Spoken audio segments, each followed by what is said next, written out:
Cuman sudut pandang kita yang berlainan. Ya, kita kadang-kadang itu melihat suatu nikmah, melihat suatu kesejahteraan, melihat suatu kebahagiaan itu hanya dilihat dalam kacamata zahir. Pokoknya yang dimakan cukup, sandang pangan cukup, negeri makmur, apanya makmur, sudah cukup merupakan satu nikmah azimah daripada Allah. Sudut pandang ini kadang-kadang yang salah. Terus bagaimana keadaan kita? Sabda Rasulullah sallallahu alaihi wa alihi wasallam, yubtala ar-rajul ala hasabi dinihi fa in kana fi dinihi salba ishtadda bala'uh. Setiap orang itu, kata Rasulullah, ya, diberi ujian oleh Allah mengikut ukuran sampai bagaimana dan seberapa agamanya. Kalau agamanya begitu kuat, keyakinannya begitu mantap ke hadirat Allah, makin berat ujian daripada Allah. Wa in kana fi dinihi riqqatan ubtuliya ala qadri dini. Andai kata agamanya itu tipis, keimanannya dan keyakinannya itu rendah, begitu pula ujian daripada Allah makin rendah. Terus bagaimana kenyataannya? Fama yabrahul bala bil 'abd hatta yatrukahu yamshi 'alal ard ma 'alaihi khati'ah. Kata Rasulullah sallallahu alaihi wa alihi wasallam, suatu bala musibah tidak akan meninggalkan kepada setiap orang, akan selalu mengiringi, tidak ada berhentinya. Ya. Jangan terlalu melebar mengatasnamakan bangsa dan negara. Dalam satu rumah tangga aja kita bala tidak akan selesai. Sekarang baik dengan istri, besok tidak baik. Sekarang baik sama istri, sama anak kurang baik. Sekarang sama anak baik, sama istri kurang baik. Sama istri, sama anak baik, sama keluarga, sama family nggak baik. Sama semuanya baik, sama tetangga nggak baik. Sama tetangga baik, kadang-kadang sama ayam dan kucingnya tetangga tidak baik. Tidak ada selesainya. Ini bala. Jadi apa kata Rasulullah sallallahu alaihi wa alihi wasallam? Selagi orang itu berjalan di atas dunia ini membawa dosa kepada Allah, jangan berharap lepas daripada bala dan ujian daripada Allah. Tadi sudah saya kembalikan. Silahkan menerima satu bala dan ujian daripada Allah.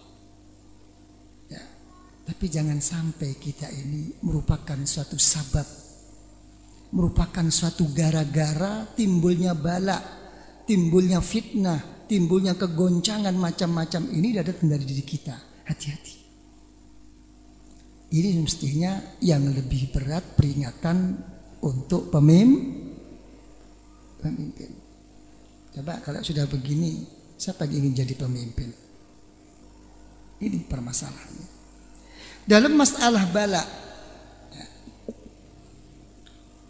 Sultanul Auliya Sayyidina Syekh Abdul Qadir Al-Jailani radhiyallahu anhu, beliau mengatakan dalam kitab manaqibnya, la yasluhu li mujalasatil haqqi ta'ala illa al-mutahharun min rijasiz zallat.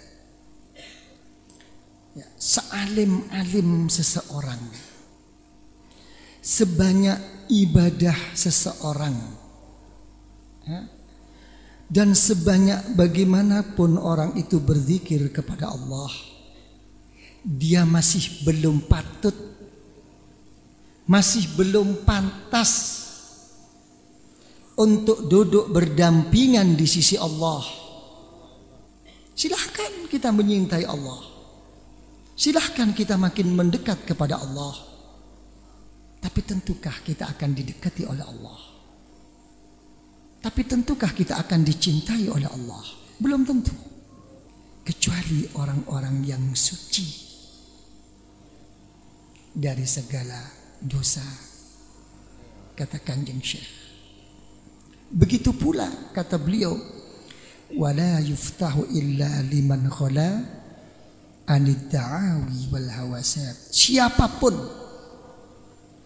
jangan lagi tidak benar, walaupun benar sesuai dengan aturan Allah, sesuai dengan akhlak Rasulullah sallallahu alaihi wasallam, melalui sunnah Rasulullah sallallahu alaihi wasallam. Kalau orang itu masih mengaku-ngaku bahwa dirinya lah yang ini yang itu, hakikatnya orang ini, kata Kanjeng Syekh, orang yang belum dibuka hatinya oleh Allah, orang yang belum diberi hidayat oleh Allah. Ini permasalahannya. Bagaimana kata Kanjeng Syekh? Walamma kana al-ghalibu 'ala an-nas 'adam at-tatahhur. Karena memang kebanyakan manusia itu tidak ada yang bersih, tidak ada yang suci dari segala dosa, dicuci oleh Allah, dibersihkan dosanya oleh Allah, disucikan hatinya oleh Allah, diberi segala ujian oleh Allah. Berbentuk apapun ujian itu. Ibtalahumullahu ta'ala bil amrad. Diberi suatu sakit, diberi suatu penyakit. Semua itu hanya menjadikan kafaratan wa tahura, hanya sebagai suatu tebusan, hanya sebagai penyuci segala dosa-dosanya kepada Allah. Agar apa? Liyastuhu limujalasatihi wa qurbihi sya'aru bidzalika awalam yash'uru. Agar dia itu patut, pantas untuk duduk berdampingan sama Allah. Terserah, kata Kanjeng Syekh, engkau sadar atau tidak sadar, engkau menerima atau tidak menerima, inilah hakikatnya musibah, ujian daripada Allah. Oke? Bagaimana kalau begini? Hah? Jadi sudah jelas ya. Yang jadi pembahasan yang pokok, jangan sampai justru kita inilah yang membuat suasana ini, orang lain ini mendapatkan musibah bala daripada Allah. Itu hakikat musibah. Terserah kita. Apa itu mendekatkan diri kepada Allah? Apa hanya merupakan berhenti musibah, ujian terus? Apa merupakan suatu azab? Terserah kita.